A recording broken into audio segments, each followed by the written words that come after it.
The killing of 5 aid workers in Boko Haram captivity has sparked outrage from international aid organizations. The humanitarian workers killed include staff of the Borno State Emergency Management Agency, Action Against Hunger, Rich International Rescue Committee, and the security guard.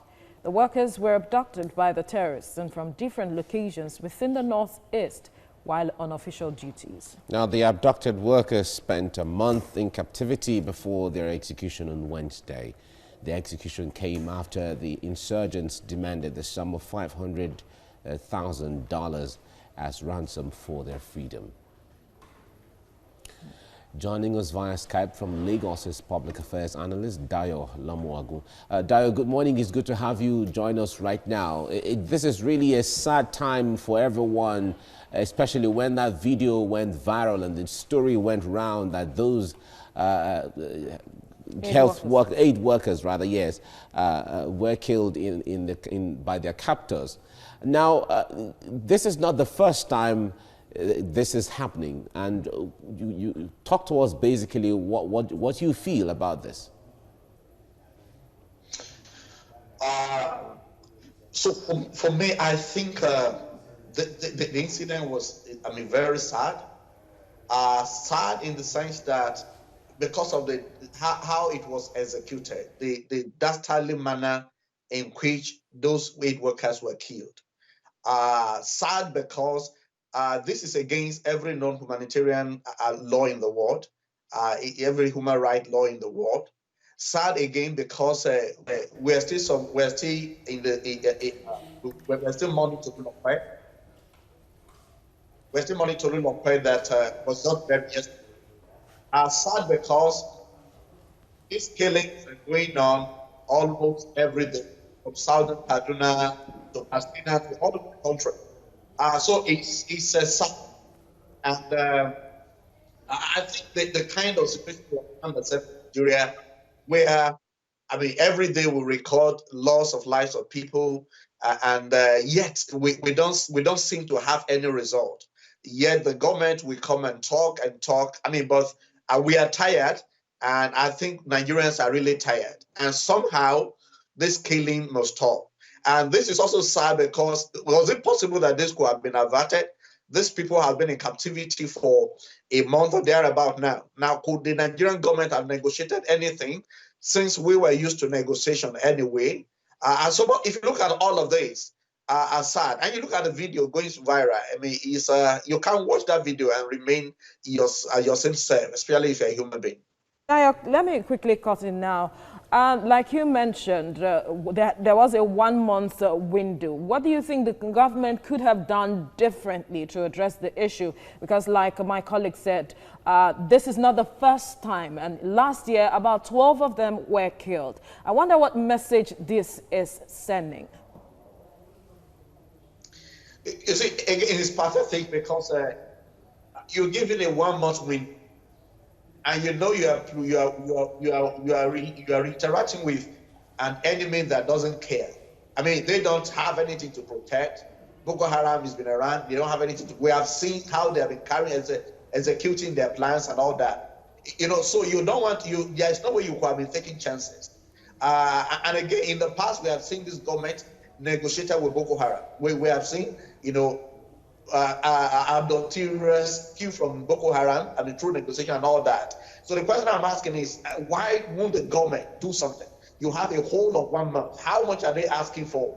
$500,000. So, you have argument.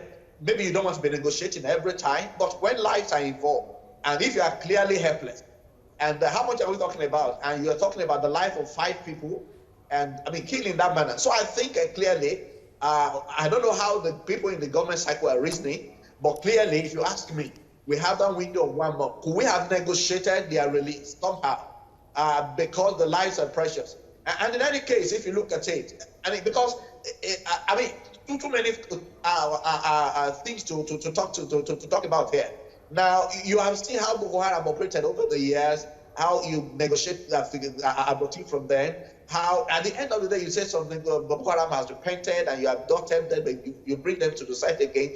They go free. Now, I don't know how we are handling terrorism in Nigeria.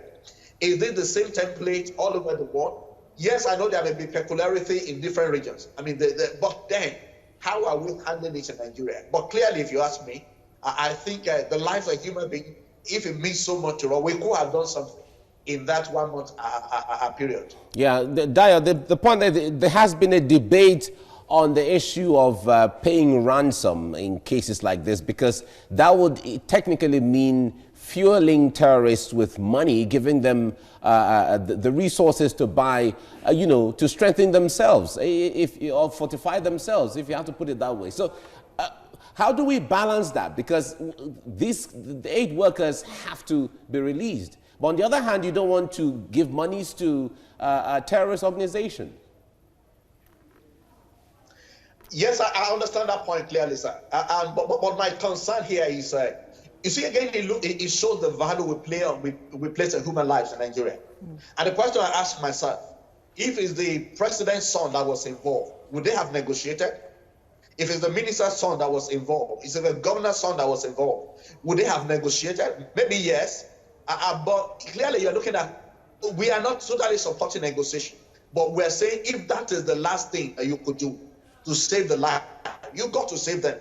And in any case, the kind of signal we have been sending around, how you come back and say, you'll be surprised that the Nigerian government will tell you that these same people that killed those 5 adoptees, they will come back and say they have repented as Boko Haram, and they will be reinstated into the society, and they will be given a special treatment that the ordinary citizens are not getting. They'll be sent abroad, they'll be getting all kinds of things. So again, you are giving some motivation for terrorism. So it's not in the way of maybe you are negotiating a law. So what I insist is, if you got to negotiate, if it's another set of people that were involved, powerful people that were involved, would they have negotiated? That's the point. But by and large, I'm looking at the whole architecture of security in Nigeria.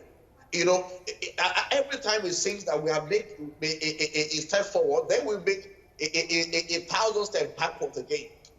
Now, people have been calling for the sack of the service chief, relieve these guys to go all this way. Right? All right. All right. That's a cue now, sorry.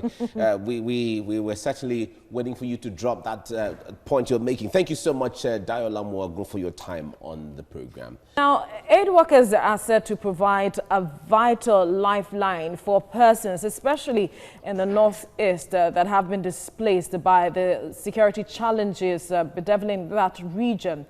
As it stands, with the way things are going, because like we have established, this is not the first time this is happening.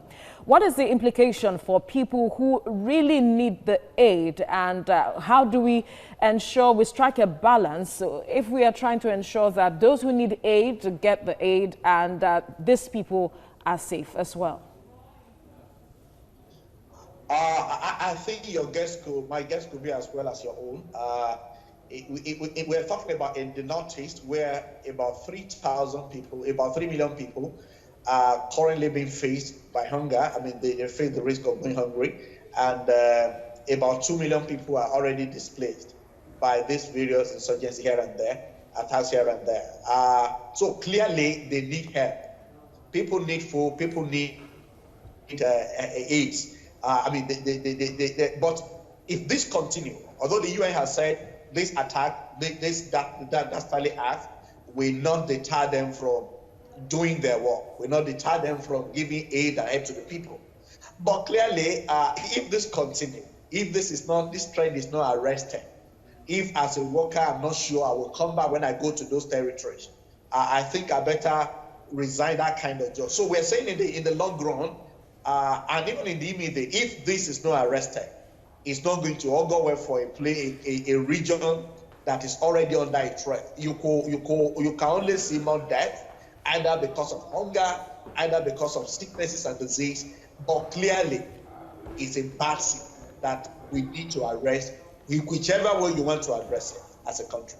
All right, Dayo, these humanitarian organizations are doing everything they can to just assist.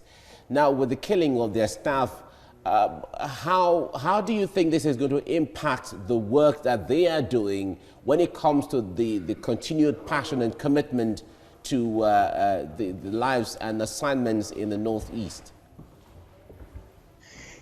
Again, I think it's a negative development, and it's a very sad one because it's going to affect them. Now, clearly, now they need to put more architecture, more into the security architecture to secure the lives of the people. That's the cost will increase. People you are sending to that region, you need to give them the cost. They need to take more clearly for themselves and for their family, because again, they are not sure what will happen. And so if it comes to the point that they have to send people to go and give aid, it's going to be increased cost. And if that happens, it could come to the extreme where people are not even willing to go there. And it will just stay for the people to, and because if you look at how your colleagues are treated, when they need the help most from this country, they are trying to help, and nothing came forward, no help came forward. And then you want to think twice whether you still want to go into that kind of territory. And so I'm saying, even though the UN organization, the relevant organization of the UN has come out to say, look, we still continue our work, we're not going to be deterred by whatever is happening there.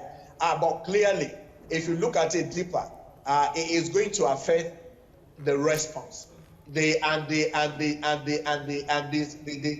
effect, the multiplier effect will be on the people of the north of the region that need this critical help at this critical time. Again, the government got to stand up. We are not looking at them. What can they do? They got to rescue the situation, save the situation, because if not, it's going to generate so badly that you could be talking of hunger. You're already talking of people being displaced and all that, and it could be more terrible. All right, Dayo Lumuagun, thank you for speaking with us.